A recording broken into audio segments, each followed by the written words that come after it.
First night pressure ఏదైతే ఉంటుందో, వాళ్ళకు ఎంత ప్రెషర్ ఉంటుంది, దానికి మనము ఏం సొల్యూషన్ ఇస్తామో ఈరోజు చూద్దాము. ఫస్ట్ నైట్ ఏదైతే ఉంటుందో చాలా మందికి భయం ఉంటుంది. అసలు మేము చేయగలుగుతామా లేదా? సాటిస్ఫై చేయగలుగుతామా లేదా? ఆ రోజు పాస్ అవుతామా? ఫెయిల్ అవుతామా? అది చాలా భయం ఉంటుంది. ఎందుకంటే ఇంతకుముందు అంతా ఆర్గానిక్ ఫుడ్ ఉండే, నిద్ర మంచిగా పడుకుంటుండే, 8 అవ్వగానే పడుకుంటుండే, హెల్తీ ఉంటుండే. వర్కౌట్, ఎక్సర్సైజ్ ఎక్కడ పోయినా నడుచుకుంటూ పోవడం అది ఇది యాక్టివిటీ ఉంటుండే. సామాన్యంగా ఎరెక్షన్స్ కూడా మంచిగుంటుండే. అసలు ఎక్కువ ఆలోచించకపోతుండే.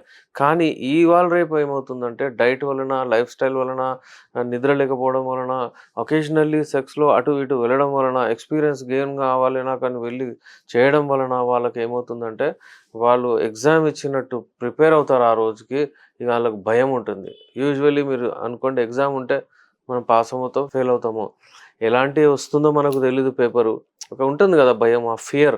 అదే ఫియర్ పెట్టుకొని వీళ్ళు సామాన్యంగా ఇలా అవ్వకపోతుంటే ఇవి ఎంజాయ్ చేస్తుండప్పుడు ఎలాగైనా అది అసలు అమ్మాయిని చూడగానే ఎరెక్షన్స్ రావడం ఒక ఖాయం, అది నార్మల్ ఉంటుండే. కానీ ఇవాళ రేపు వాళ్ళు భయపడుతున్నారు.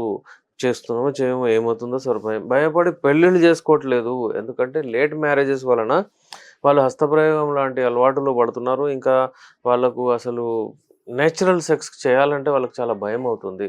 సో, ఫస్ట్ నైట్ ఫియర్ ఏదైతే ఉంటుందో ఎవరికైనా ఉంటే నేను అందుకే చెప్తాను. ఇవాళ రేపు ఈ లైఫ్ స్టైల్‌ని బట్టి మీరు డాక్టర్‌ని సంప్రదించాలి పెళ్లి కంటే ముందు. డెఫినైట్‌లీ మీరొస్తే మీకు ది బెస్ట్ ట్రీట్మెంట్ దొరుకుతది. మీ కాన్ఫిడెన్స్ లెవెల్స్ పెద్దగైతే హై అయితాయన్నమాట.